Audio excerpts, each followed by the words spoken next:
Non, tout pécio, merci. Merci pour Nabola Monayo. Merci éternel Dieu pour Nabolingo Nayo. Pe faveur aux olembate kotal saliko nabiso. Tungi tutika moment oyo skolo na maboko nayo. De sorte que o lobela libota nayo. De sorte que yo oebanako enseigner biso davantage. Et laisse que ces moments, ils ont le moment moko ya bénédiction pour na moko na biso. Dans le nom puissant du Seigneur Jésus, notre Dieu, merci Seigneur Jésus-Christ. Amen.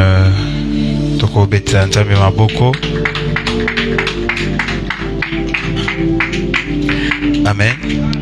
Nalobango pe na bandelaka. Makomi na nzambe soki eselobaki ebisika mibale to misato. Basangani pona kombo onanga nazali kati na bango. Amen. Na lobango toujours il ne faut pas au lokolo bakie a lokwa batuna bayete nazasoyi malili nazasoyi nini te. Et je vous rassure de la même manière oyo na teaka ce sera de la même manière oyo faut salema. Parce que soki bino bondimi koya na kati nesika oyo parce que boza motuya epai na nzambe et nzambe abongisaki liloba moko ya malamu pona biso. Amen. Bien, tu fongoli Bible, Ésaïe chapitre 43. Ésaïe chapitre 43, verset 18 à verset 19. Natangi na kombo na Yesu. Ne pensez plus aux événements passés et ne considérez plus ce qui est ancien.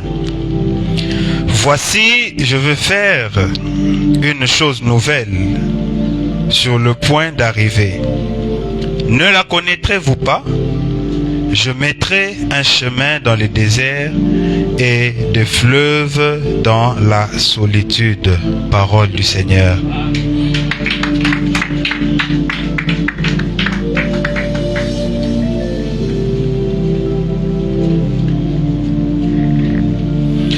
Amen. Toti kotanga awa Esaïe chapitre 43 verset 19 na verset 18 na verset 19. Et ça texte mo to ebi malamu babi na biso. Ne pensez plus aux événements passés et ne considérez plus ce qui est ancien.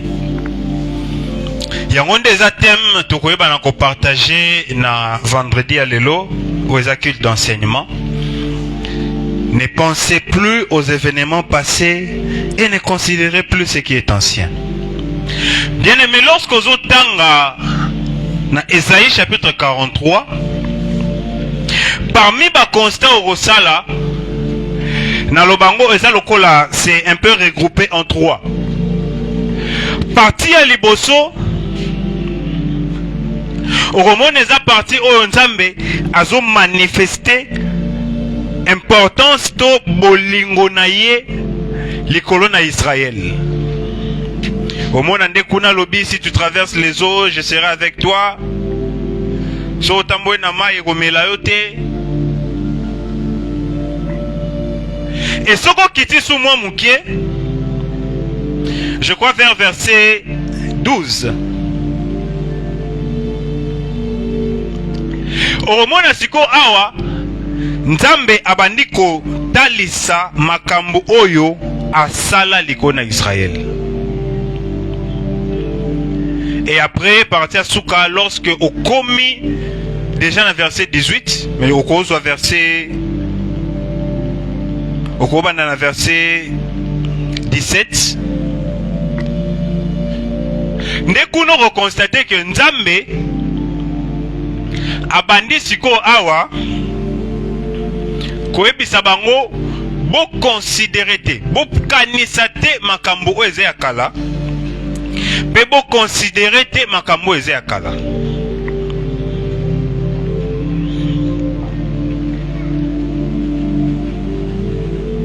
Oyebi mingi lorsque batu bazo beta lisolo ne pensez plus aux événements passés Et belé tozaka focaliser beaucoup plus karana.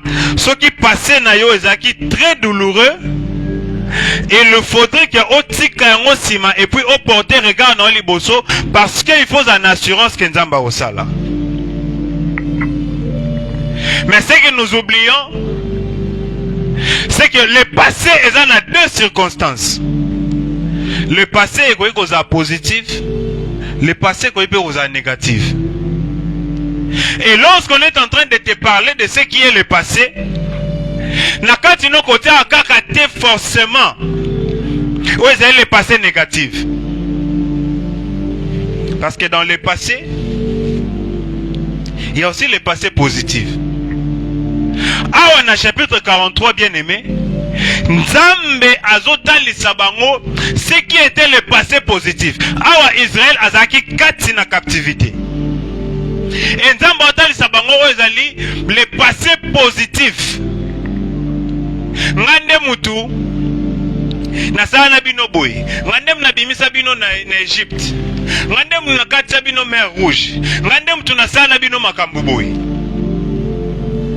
Ce sont là les choses au Nzambe azotali sakati na Israël. Amen. Hein? Amen.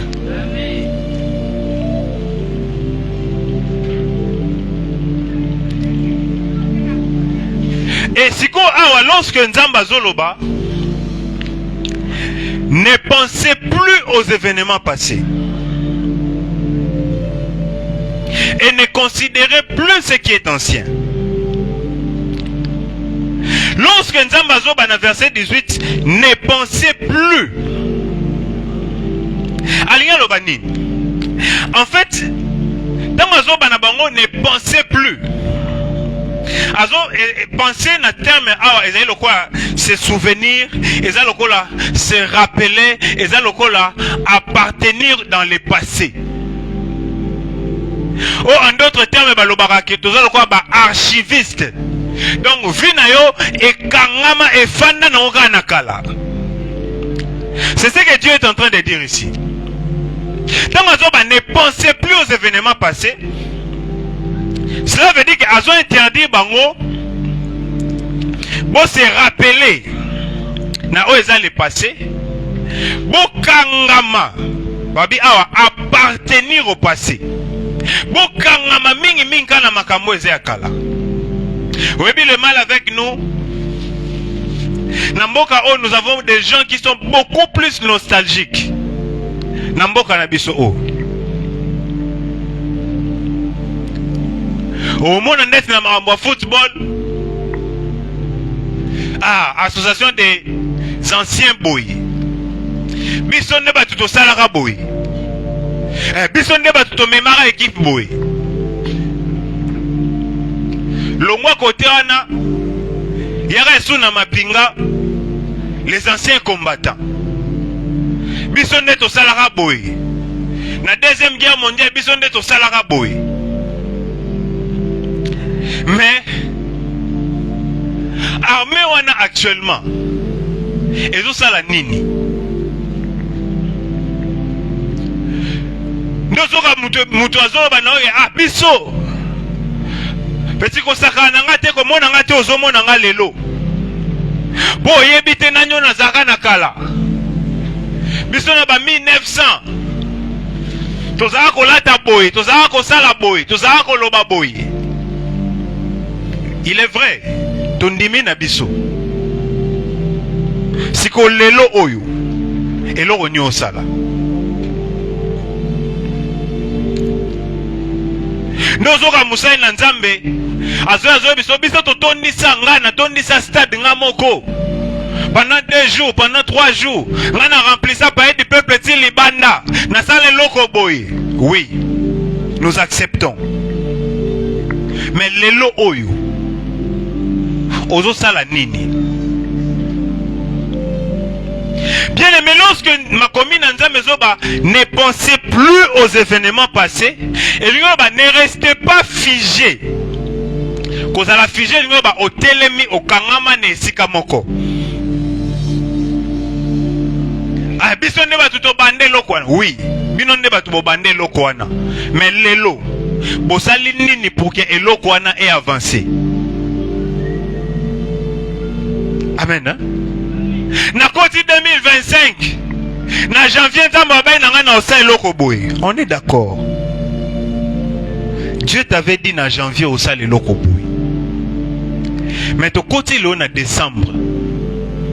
Eloko nini osali. Bien aimé, le passé est kakabato ebele na position moko ya attente. Parce que les gens ne veulent pas agir. Au moins, on a la même position à Zozé.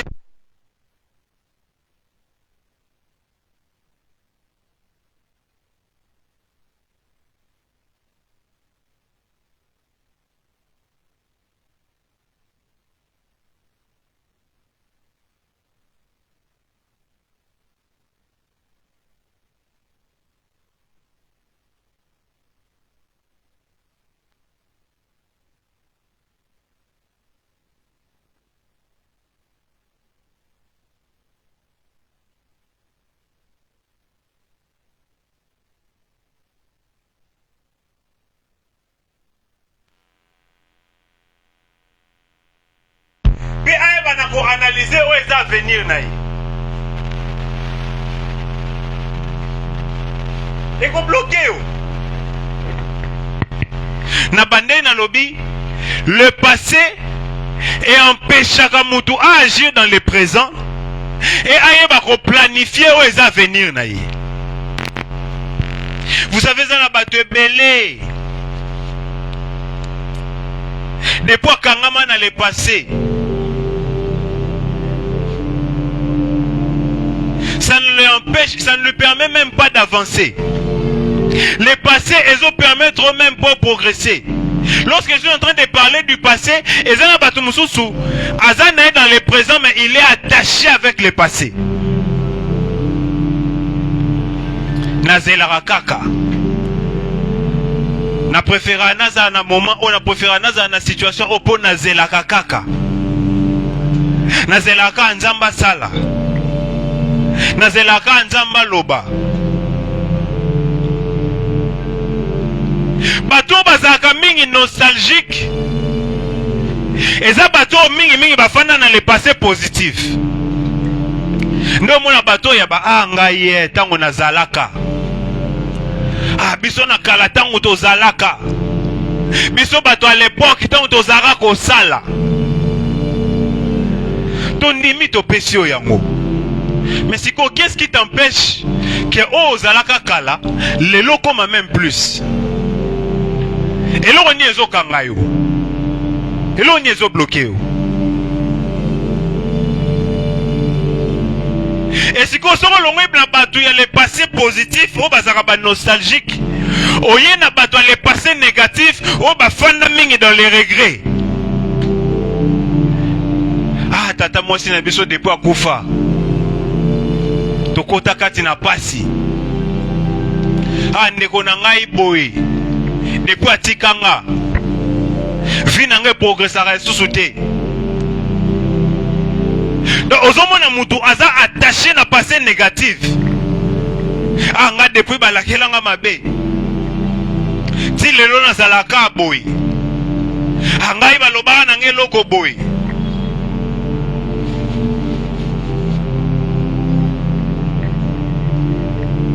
Bien-aimé,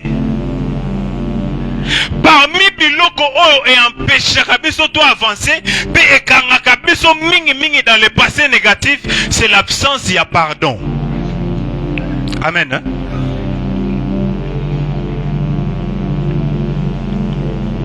On a zolo ba mingi sur le passé négatif. Mutu moko lobelo mo likona bo moina yo. Mutu moko sala mabe. Mutu moko nyokola yo. Mais tu as du mal ya koyeba na kolimbisa ye. Bien aimé, que ça va t'empêcher d'avancer. Il y a un autre mutu sera meki asaineti atalika na sima makamunyoso o ya Antoine salanga makamunyoso nani bo salanga tete Moïse. Bien aimé, ça va t'empêcher de progresser. L'absence ya kolimbisa kabatu, ça t'empêchera d'avancer ou de faire de bonnes choses. Yebaka kolimbisa peta liboso lobake je dois avancer. Amen. Hein? Komi kangakate. Hongai boy balobela nge loko boy. Eloko wana balobela nga na koka kobosa na ngote. Mutu bo alakela nga mabe. Na koka kobosa ne. Bien aimé, limbisa sambela tala liboso avancer. Parce que aussi longtemps zotika la kaka maman kulutu alakela nga mabe asimbela nga liputa betaka boy alobana nga total ne yangwana ezo continuer ko faire tourner sozo mona makambo esi matena bon moino automatiquement ozo lier yango na makambo alobano na kala. Alors que peut-être makambo ezo simbate pour peut-être osala ki yango nde malamu te. Mais yo tellement oza attaché na makambo alobela yo au conditionna yango. Amen. Hein? Les événements passés. Lorsque le verset 19 à l'obé, ne considérez pas ce qui est ancien. Non, on a même texte. Lorsque toujours dans le verset 18 à l'obé, ne considérez pas ce qui est ancien. Bien aimé. Lorsqu'on parle de considérer, hein, et ça même au-delà, il n'y a pas pensé. Oui, mais penser, c'est que au kanisi na yo kaka. Mais considérer, et ça que au koti penza na kati na makambo nga kala, pe au bandiko analyser yango dans sa profondeur. Lorsqu'on parle de considérer, on veut en d'autres termes dire regarder attentivement. Bien aimé, sujet d'inquiétude, c'est parce que on tourne makanisi na yo beaucoup plus na makambo kala, makambo ese le cas on nzamba sa efasa abenga yo ota liboso. Mais tellement qu'on se libérer na yango te, ozongi saka makanisi no sima. Pour ne vina ngezo avancer te. Nani nde mutalaka. Nani nde mutasala boy. Nani nde mutaloba boy. Tango loba reloko na loba ngo pona nini. Bien aimé, ozomi kotisa yo moko pe ozomi nyokola. Je te dis qu'ozomi nyokola.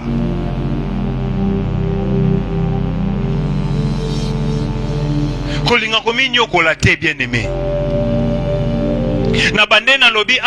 Ici dans la Bible, lorsque Nzambazoba ne pensait plus aux événements passés, passé à Égypte, Zaki passé Mora Malamu.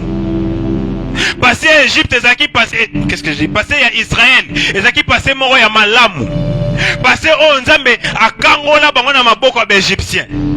Nzambe alongisa bango na bitumba. Mais il est en train de leur faire montrer que ceux qui bosa toujours focalisé sur le fait que ngainde mutu na sali kona bino, ngande mutu na kangola bino, ngande mutu na bimisa bino, ngande mutu na changer wa vie na bino, boko yeba te ke za ngainde mutu na za sous mesure ya osala sikoyo. Alors, ne vous focalisez pas sur ce qui est passé, parce que pendant que dans le présent, toi tu es enfermé, mais Yozota toujours nakala, Nzambo ya kangola biso, Nzambo ya salaka boy, Nzambo ya salaka boy. Ça ne te permettra pas d'analyser la situation dans le présent. Bien aimé, le passé t'empêche d'examiner ta situation présente pour être délivré.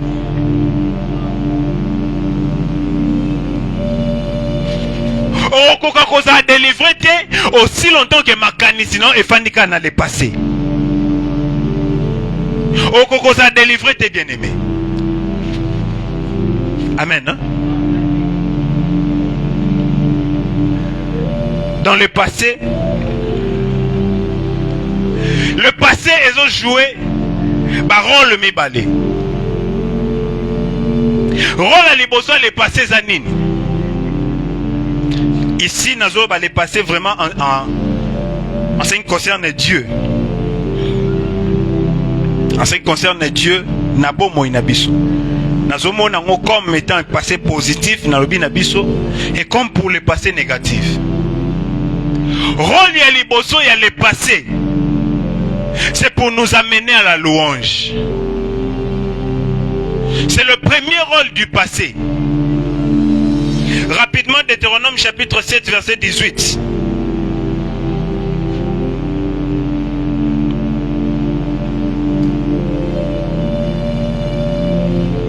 Nzambalobi, ne les crains point. Rappelle à ton souvenir ce que l'Éternel, ton Dieu, a fait à Pharaon et à toute l'Égypte. Les grandes épreuves que tes yeux ont vues, les miracles et les prodiges, mais la main forte, les miracles et les prodiges, la main forte et les bras étendus. Quand l'Éternel ton Dieu t'a fait sortir, ainsi fera l'Éternel ton Dieu à tout le peuple que tu redoutes. 1 Chronique chapitre 16.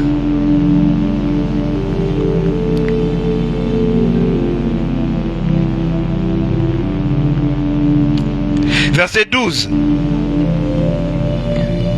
Alors, souvenez-vous des prodiges qu'il a fait, de ses miracles et des jugements de sa bouche.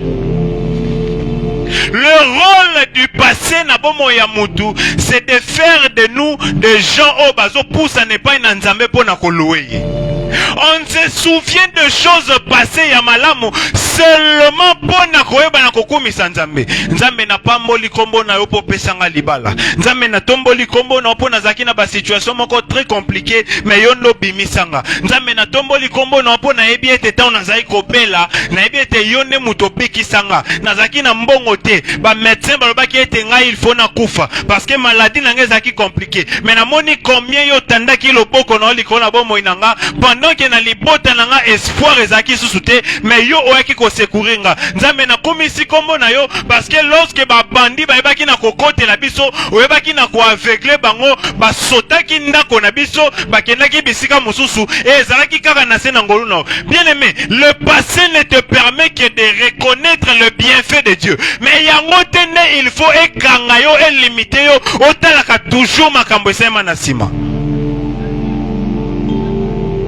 Adore Dieu, loue Dieu et avance. Amen. Hein? Deuxième rôle, il y a le passé. C'est de nous amener à la sagesse. Lorsque makambo est comme lion dans le passé et faire analyser au teba erreur na yo, il va que on comprendre non ba leçon le passé na yo te. Na bandel na lobby. Lorsque makambo est comme là dans le passé et faire analyser ba erreur na yo te pour progresser pour bongisa, il va que on comprendre nan loko moko te na le passé na yo. Le deuxième rôle du passé, c'est de nous amener à la sagesse. Bien aimé, ceux qui ezakina esikamoko olekaki, omoni terrassé, odindaki place wana, lobi mokoloko leka atambule beti. Le fait que odindaka na terrassé wana, et loko moko kozongso na makanisi kolobaki, place o odindaka kotia lisusu lokolo na place wana te. Amen. Hein? Le passé, il faut aimer la sagesse. Lorsqu'on a aimé la sagesse, le passé, il faut faire enseigner yo makambwebele. Le passé doit te faire enseigner plusieurs réalités de la vie. Et lorsqu'on a examiné, on a conclure. Na zongela, to na zongela te. Na sala, tona sala ngote. Comment se fait-il au leka qui place moko et l'autre mo esalemi ya mabe? Ozongi sous lobby na même endroit et l'autre mususu esalemi ya mabe. Est-ce que troisième fois peno ozonga? Soko ndimi kozonga place na se kozanga cerveau te. surtout kutu soko bakisi suna kati na makanisi noke na koleka place wana turo nzambe pena arobatelanga.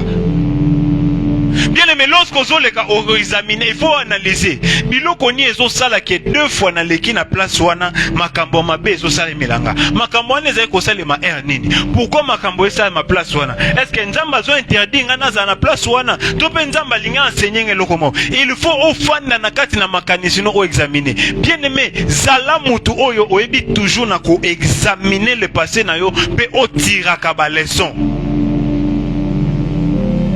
Amen. Hein?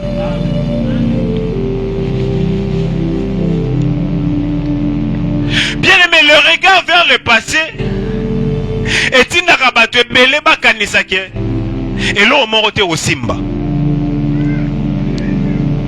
Non mon raison na batue belé na ba vie ba décourage akabatu. Pourquoi? Parce que yé na bon moine tellement makambo mabe salema et belé. Andi makane soute que l'eau mo ekosema malamu. Nazwaka mbongo na ngai na investisaka na eloko boye esimba te.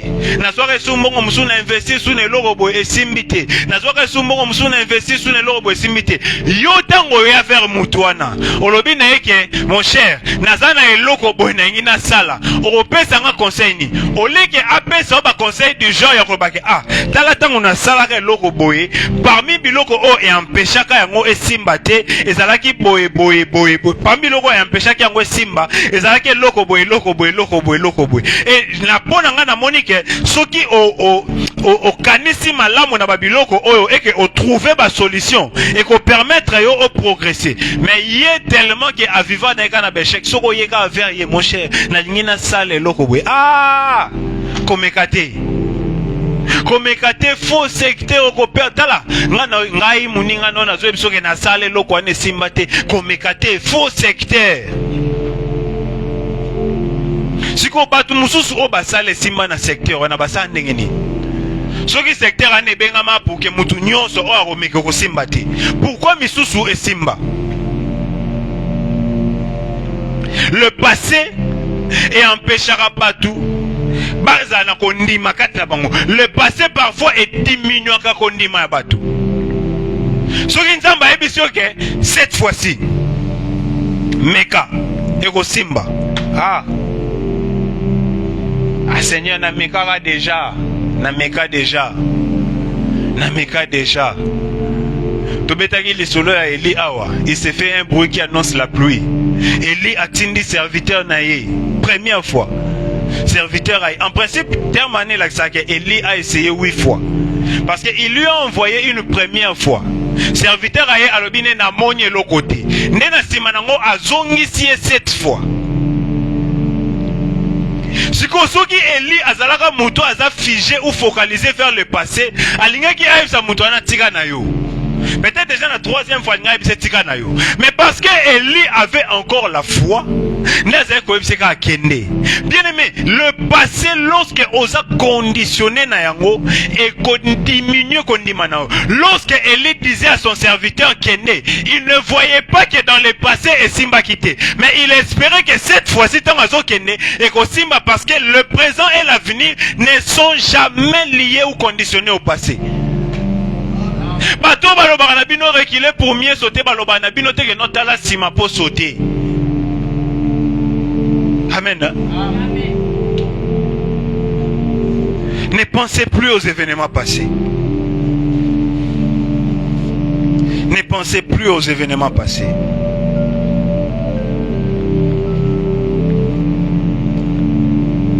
Bien aimé, le passé est déjà passé. C'est parce que Azolinga lisoke oza lisusu na eloko mon côté oko corriger dans le passé. S'il y a des choses à corriger, ce sont les leçons aujourd'hui dans le passé, mais pour que on corrige le présent et le futur. Bongisa lelo na open lobby na yo. O esalemaki na le passé et c'est salemaki. Amen. Hein? Mais lorsque je vous parle du passé, la ligne koloba note que lokola eloko moko ya mabese maki na le passé abandonné yango. J'ai vu plusieurs prédicateurs parce qu'on s'est focalisé dans Bachar Abamate à Bongo. Bien aimé, dans un même endroit, Soko yake simba kite.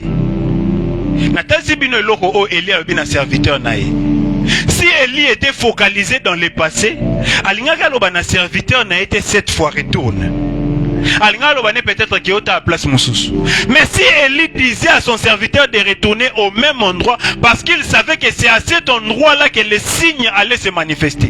Bien aimé, au meka eloko na place wana esimbite, mais cela ne signifie pas que place wana est ma baie. Tu peux mieux faire, tu peux corriger, mais à ce même endroit, ceux qui ok cette fois-ci avec les corrections, au moins na makambo ese mamalamu. Amen. Kolinga karate. Angana okene place wana te. Place wana basala nga boy. Angana osale loko wana na batu wana te. Batu wana basala nga boy. Amen.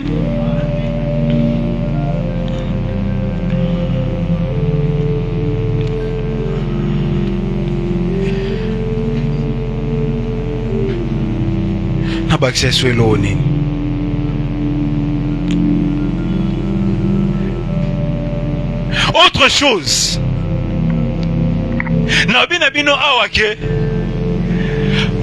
lorsque Dieu est en train de dire ne pensez plus aux événements passés, azaki na makambo malamu o asalaki na Israël, mais il est en train de leur dire botika kaka focaliser sur yangote.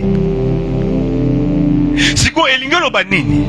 Nous avons un Dieu qui fait des choses de merveille en merveille. Nous avons un Dieu qui nous amène de gloire en gloire.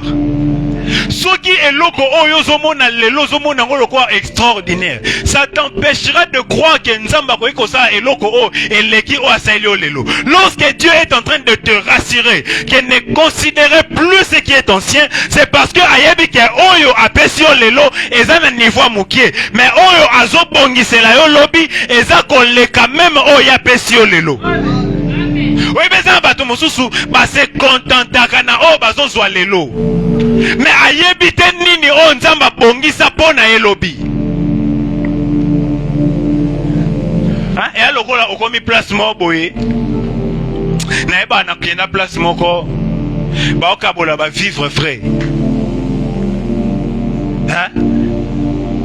Omona mutu azwi bandoka bola non bandoka bola carton moko pour 2 personnes. Ozomona 2 personnes ba memi carton na bango soso bakei na pona bango esili bazo ba to fêter bonne année na biso bien bakei bakaboli 5-5. Ngape nazara na ngape parmi batongo pe nazwaki pe pa na ngana kepe na esengo na bi bonne année kitoko bonne année bien. Parce que je me contentais na o nazwaki. Webelo elega na sima. Tellement basoso ezaki belé. Je crois ezaki un certain vendredi. Mukonzi a place wana apesi ordre. A lobby parce que esika malili ezate. Basoso oso ekomisi lende kopola. Soso moko te ekolala awa. Ba o nyonso bazangi kozwa lelo. Moeba yesusu lendi ezate. Peut-être ba ozwaka asaki aloso. Mais soso moeba ezate. Et alors apesi ordre alobi boka bola basoso wana nyonso epai ya bato. Osoka mutema pasi mokomi deja ndako. Siko yo mutoza ko sepela ya na 5 soso na ngai na kei. Mais tu vas se rendre compte que ezala batu ba zonga siko na ba 3 cartons de ba soso.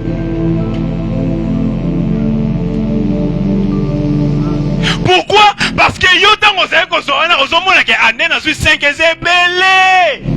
Peut-être ça batu musu ba zongi ba soso kaka moko. Nga na 5 na ebele, mais oyebite ke nzamba zo bongisa kutu ebele même koleka oyo ozomona ke wane ezebele. Ozo sepelo bige makamuna moi na 2025. En tout cas, Nzambe, le passé n'a que pour rôle de louer Dieu, premièrement, et puis qu'on compte sa biso katina sagesse. Mais quand tu as la figé vers Yangote, Makambo Nzamba Sali dans la 2025, et ça Makambo et Suki Wanate, Oyebite Nini o abongisi pona en 2026, Oyebi Makamuni na Munene te o Nzambe abongisi pona en 2026. Alléluia.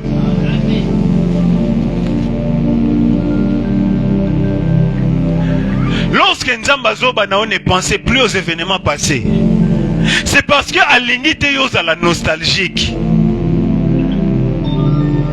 Pourquoi Lingite yoza la nostalgique? Parce que au kotika Nzambe vers le passé. Et quand Bimalokwa au sambela Nzambe moko le passé. Maintenant que tu as un Dieu qui a agi dans le passé, qui agit dans le présent et qui continuera à agir dans le futur. C'est pourquoi ne pensez plus aux événements passés. Parce que Oya sa sala qui est leki, Oya zo sala lelo ekoleka, mais Oya ko sala lobby ekoleka kutu pa o sala isusu. Amen. Ozana Nzambe aza capable de ça makambo ebele. Bien aimé, le fait de trop regarder en arrière et ralentir sa rabisso. Mutunini oyo akozala aotambola ma otala na sima pa otambola bien. Yebisanga mutunini. Chauffeur nini oyo azokumba oke liboso mais aza focalisé na kotala na sima pe akie bien à tout cité. Bien aimé, le fait ya kotala ka sima pendant que ozo avancer, ezo ralentir yo. Ezo retardé yo, ezo frené yo na makambo ebele. Yango nozomona yo zo kansala kwa yo za ebongi pona yo. Nzoka nde Nzambe akomisaki nyoka na étape wana, mais azali susu na étape ya likolo koleka o azozela yo koma. Mais yo tellement za ko se contenter quand ainsi ko zali. Nazaki na mukie, nazaka na studio, ba pesi nga chambre et salon, na monike na bonga nanga. Na komi na mwa mutuka. Alors que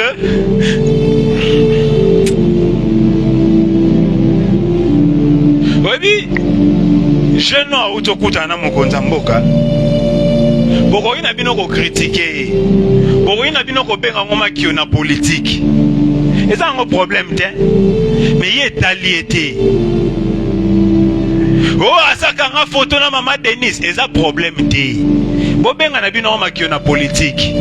Mais pour na ye besoin mutema nezaki ataka nga photo na maman Denise. Ata travail na maman Denise, azana besoin à mata niveau. Parce que ayebi ke esika o yazali, esika o aza censé te kotikala.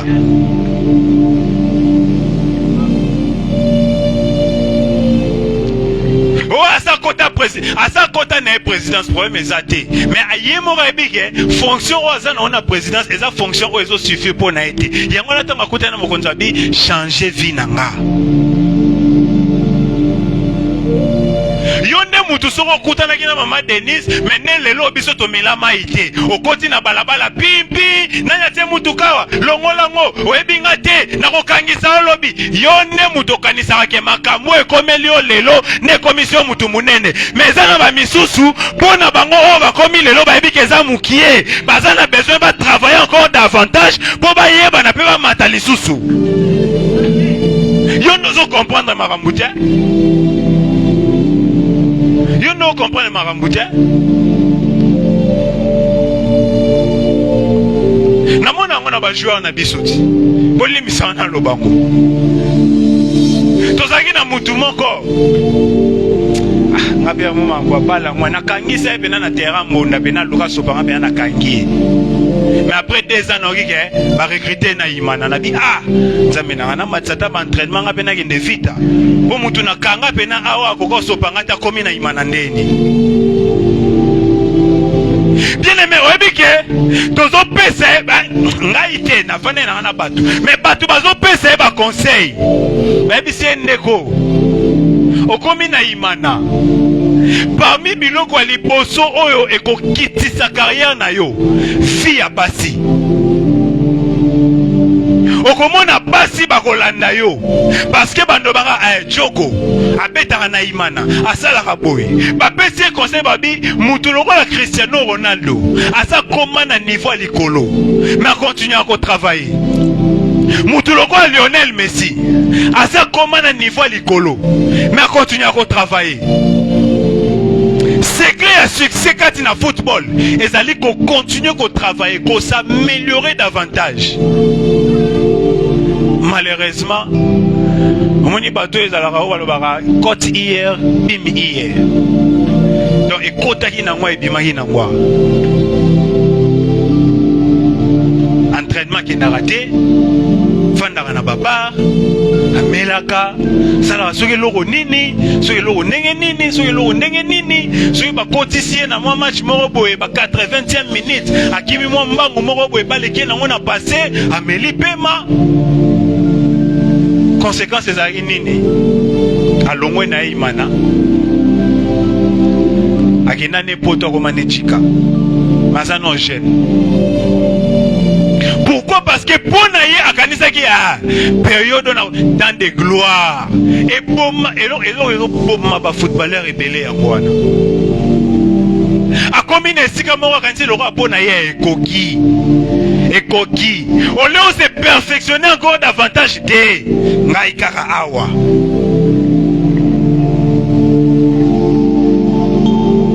Bien aimé, Dieu a une chose merveilleuse à Bongisi Ponayo.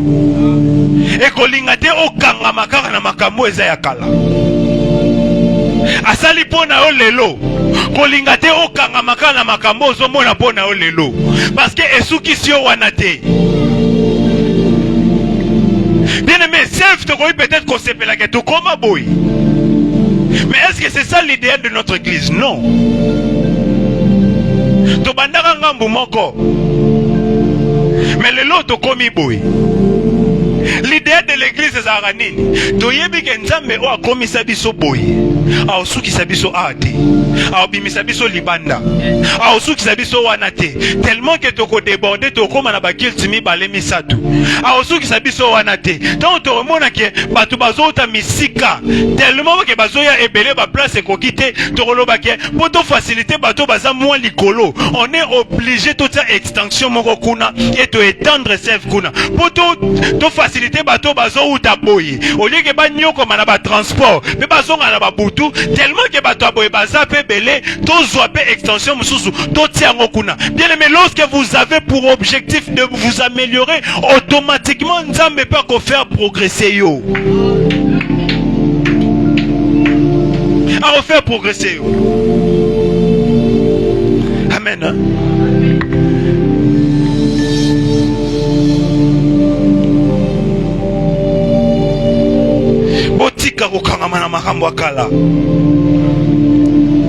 Je répète dans le Bible,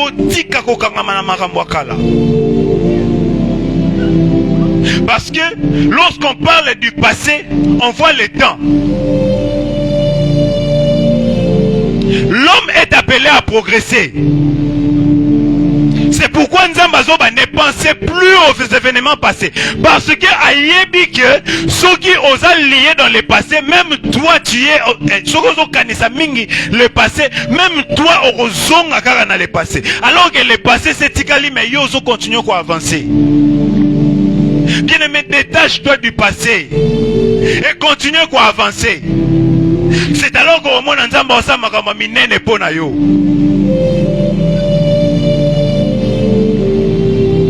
Kota la ciment. Ils ont ralenti mingi. Awa. Il n'était pas question. Nzamba zai koloba na bango teke. Bobo sana babola munanga nyoso. Natali sibinongo awa. Na Deutéronome na 1 Chronique. Abina bino bo kanisa. Donc cela veut dire que Nzamba lobi na bango teke bobo sana ba bienfait nanga. Mais il est en train de leur dire, ne prêtez pas beaucoup plus attention à makambo na sala pona bino. Parce que ekoti kabino ka nesika moko. Na sala boye na nzambe, na sala boye na nzambe, na sala boye na nzambe. Nde omona ka bato wana ebele bakangama minka na makambo akala. bakoka ko avancer te. Amen, hein? Amen.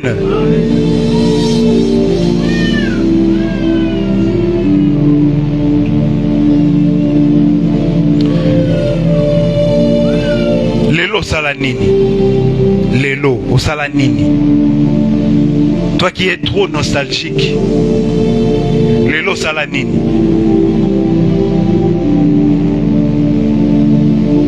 Yo muto fanda kana ba rappel. Lelo sala nini?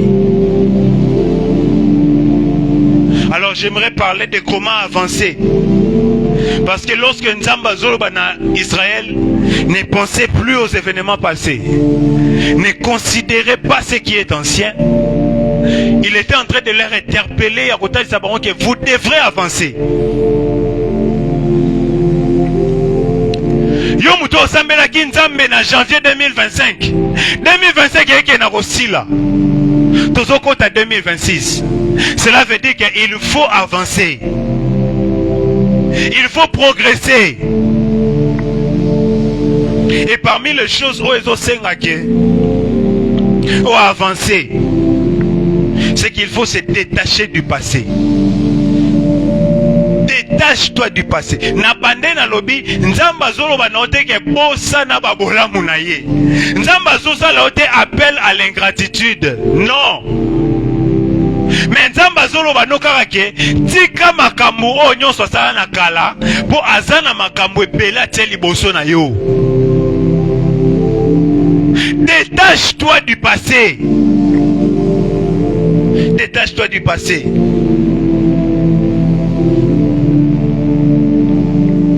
Yami Balé. Apprends à pardonner. Parce que le pardon, lorsqu'il te libère, il te permet d'avancer. Oui, le pardon est libéré. Pardon. Non. Le pardon commence d'abord par libérer la personne au nakatine azana kanda. Et ensuite, est-ce qu'on libérer Mouto Asengi? Parce que yo Mouto Zana Kanda au Tikiango, mais Mouto Asengi a se sentir soulagé. Alobelanga boy, Asalanga boy, Asalanga boy. Bien-aimé, quand est-ce que tu vas te libérer? Na regrettar les aranabat tu es pelé basé la décembre pour asenga pardon. Tu es pelé basé la décembre pour asenga pardon. Mais pardon vous avez senga la ndenge nini. Oh nyonso ayebi ke na salagi mabe. Soki na salagi mutu moko mabe. Na lingi na kota na ngane asika malamu. Donc yo pardon on d'abord ils ont conditionné, mais en plus fait aux autres parce que l'union kota ndani asika malamu.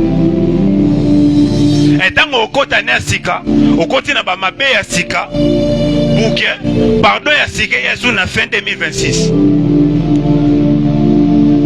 Amen. Amen. Bien-aimé, ne soyez pas figé. Être figé, Ezali, dans Okangami. C'est ce que le passé fait dans nos vies. Moi, je progresse Zate. Nous sommes en train de belé baso les cailloux. Le passé, ça l'aura mouta suis pas nanzela. Moutuka moyen qui est Zate. Atakutu ya kotindika moyeba tindika ezate. Donc tu es obligé de réparer makamunyo sezawana pour que permettre au kende. Nzoka batu se bakei bakoy musika. Ndongo nozomwana ba matanga bino bokomi te mutuka ne nyoko libiso bozo mutuka ndenge nini. Pourquoi? Parce que beaucoup tani na situation moko eza ko empêcher bino bo progresser. Le passé t'empêchera toujours de progresser. Boko tika la kawana. Olinga kofanda kawana. Nazo bango en terme ya ba douleur ya mabe, mais nazo bango en terme ya bato ba se satisfaisaka na makambo bakuta nengo. Oto benga la complaisance. Nga ekoki nango pona nga bino boke na bino. Moni bateau est à question pour un champion. Première victoire va proposer 500 euros. Mais balobi na ok, ce qu'on réussit comme on a 5 victoires cagnotte 25 000 euros.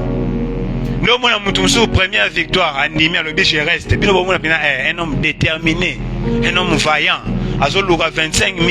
Deuxième victoire, bino je reste. Oui, bina muto pena à Lenda. Maintenant on a la troisième victoire, Monique Azon dans la douleur 1500. Bino désolé, je pars. Pourquoi? Parce qu'il a préféré qu'on se contente na yango. Maintenant batu musuba ni maraba défi. Afin d'abi d'ailleurs ça na mbongo na ngate. Nazwa te ça na ngo ya ngate. Mais l'objectif est ça que je dois essayer.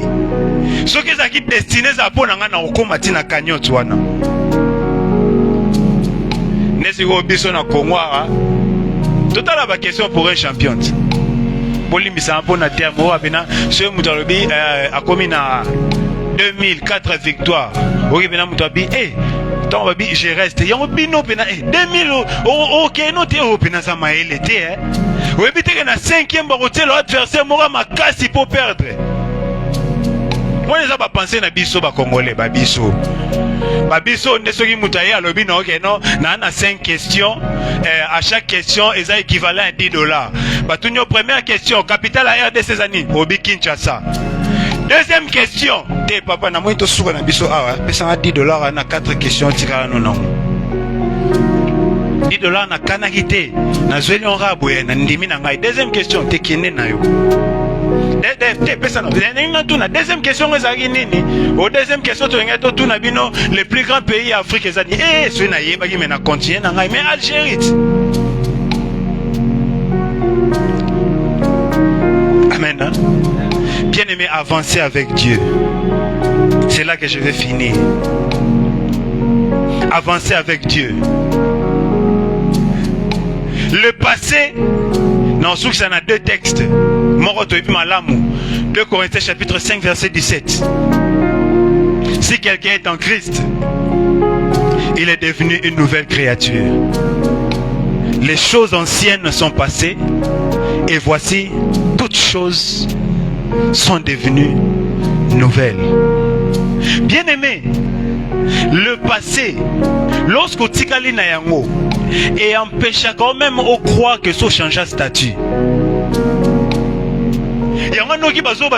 Si quelqu'un est en Christ, il est devenu une nouvelle créature. À ça, comment un statut mususu. Et les choses anciennes sont passées. Et nous avons qui ont comprendre que ma camonio soya kala et si elle les cas et ça qu'on empêche même on dit ma cause moi nanzambe. Et c'est pareil aussi pour beaucoup de gens na ba statut mususu. Nzamba ça change statut na yo, mais quand na yo on dit makate ke yondo koma bongo. Ozomi mona ka le roi mutu moko azalaka na kala. Et ça le roi elo moko ezo benda yo zongi so na sim. Bien aimé, les passés t'empêchent de comprendre que tu as déjà changé de statut. Les passés t'empêchent de comprendre déjà que tu as une nouvelle personnalité Katinayo. Les passés t'empêchent de comprendre qu'il y a de certaines choses il faut changer parce que osé sous mutuana te.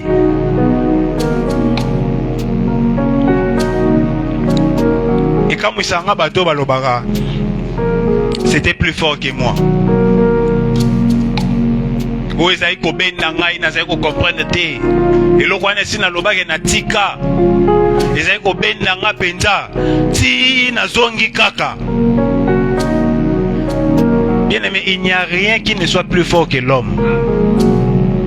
Ce qui c'est que c'est ton cœur qui a décidé de retourner dans les anciennes habitudes.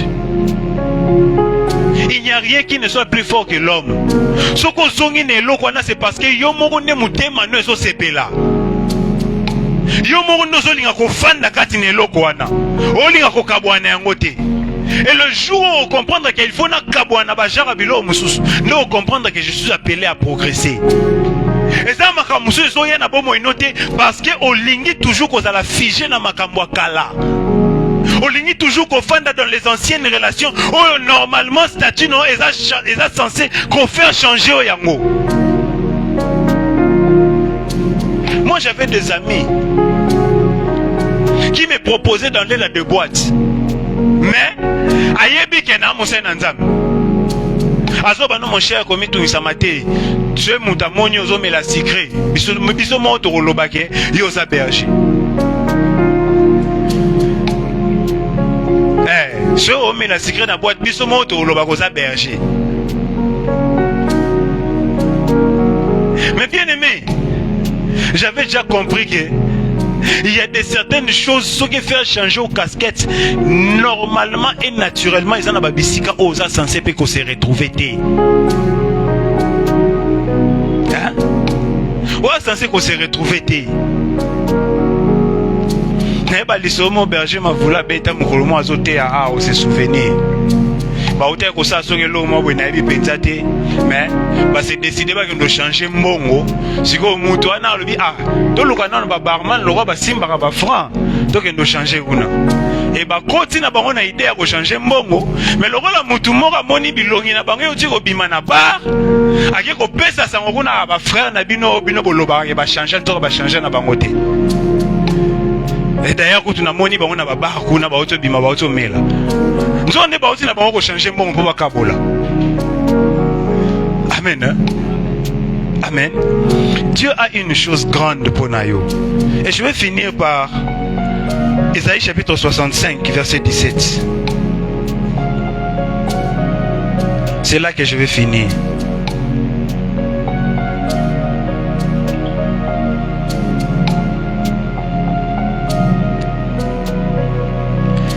Ésaïe 65, 17, la Bible nous dit, je crois qu'il y a un verset 16. Celui qui voudra être béni dans les pays voudra l'être par les dieux de vérité. Et celui qui jugera dans les pays jugera par les dieux de vérité. Car les anciennes souffrances seront oubliées. Elles seront cachées à mes yeux. Car je vais créer de nouveaux cieux et une nouvelle terre. On ne se rappellera plus les choses passées et elles ne reviendront plus à l'esprit. Réjouissez-vous plutôt et soyez à toujours dans l'allégresse à cause de ce que je vais créer. Car je vais créer Jérusalem pour l'allégresse et son peuple pour la joie. Bien-aimé, tu as une assurance au Nzambazotal Isayo. Il a des choses qu'il va créer. Il a des choses qu'il va créer. Et ces choses sont des choses très merveilleuses. C'est pourquoi la détermination dans la liboso. Kotala simate, kozongela makambo simate, kokanisa ba habitude akalate, mais yotala toujours liboso et tu verras que c'est Dieu va faire de grandes choses dans ta vie. Et tu verras que c'est Dieu akokatisa na banzela oyo kokai kokatisate. Akomemo na bisika oyo kanisa kite. Akosala ba merveille na bomo inayo ozai ko s'attendre te. Akofaire épanouir yo na bisika même oyo ozai ko s'attendre te. Akofaire progresser yo na bisika même ozai ko s'attendre te. Akokotisa na banzela même Dieu est en train de préparer de nouvelles choses pour toi. Dieu est en train de préparer des choses merveilleuses pour toi. Et ça en a fin 2025 et ça en a début 2026. Yozana Kondima qui a un Dieu qui est là.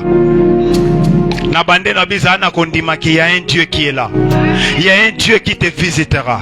Il y a un Dieu qui fera de grandes choses dans ta vie. Il y a un Dieu qui transformera des choses dans ta vie. Il y a un Dieu qui viendra pour te permettre à ce que ozanaba témoignage. Na lobi soko zaki na témoignage te kati na munoko na yo, nzamba zo pesa o témoignage. Soko zaki na makambo peut-être terminé nete ya koloba, nzamba zo pesa o makambo wana. Peut-être olala kolamukaka, olobaka nzambe na komisio po bikisanga na maladie. Nzambe na pambolio po sala eloko boy. Mais il y aura maintenant des témoignages plus grands que les cas oyo salaka. Lobi okolamuka, okoloba nzambe na komisio parce que dossier oyo umelaki o dekantaki yango pe opesaki yano. Nzambe na pambolio parce que makambo na zai kozela mingi mais yondo tindi bato balamusa yango pour que ça maliko na bomo inanga. Nzambe na tombolio parce que makambo na zaki so ata na elikiate na salaki mena ndimaki même pas ke kosimba. Mais tala après plusieurs années permettre que yango ebota mbuma yango na ekotato la monene na yo na lingi na ebiso bien aimé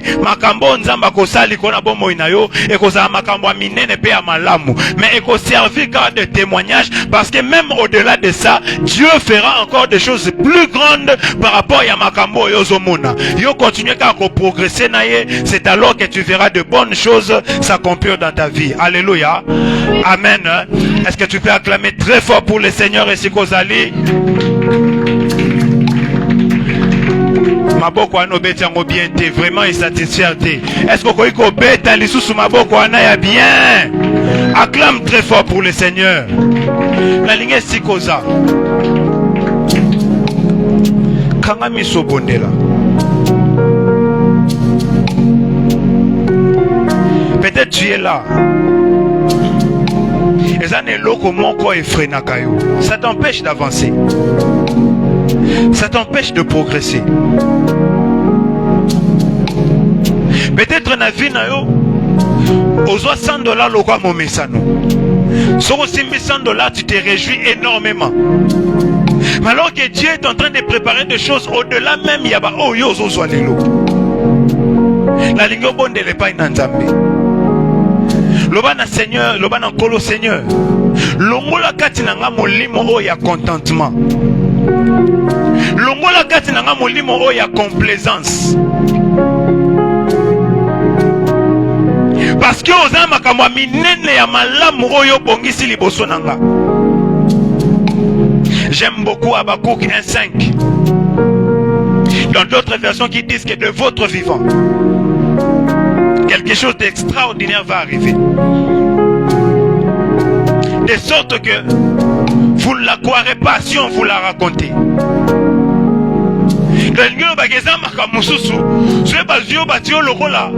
Libanda muta vivre événement na balobino ke ta makambo esemi na bomo ina yo moko ondimate.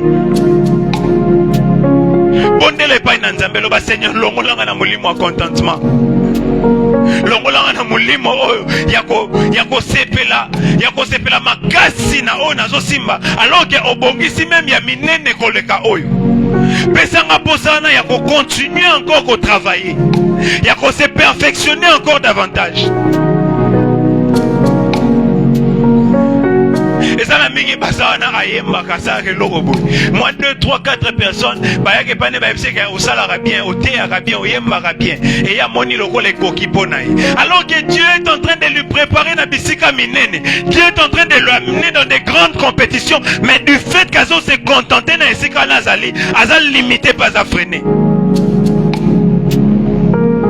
Et ça ba kop musu mike ozwaka.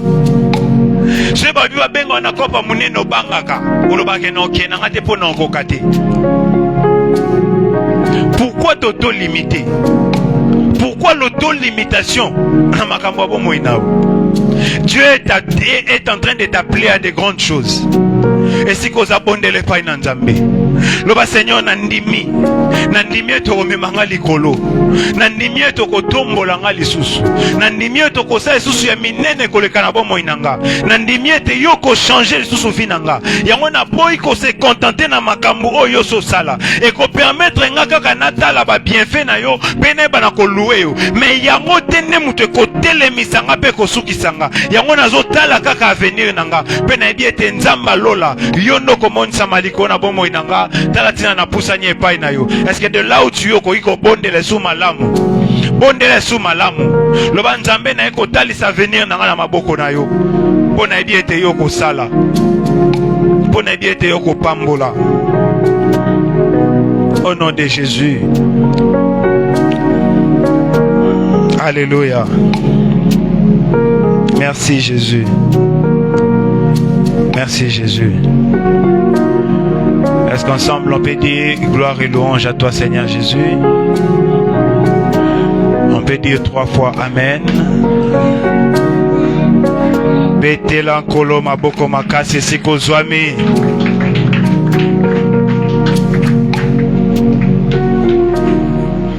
Trop bien, Amen.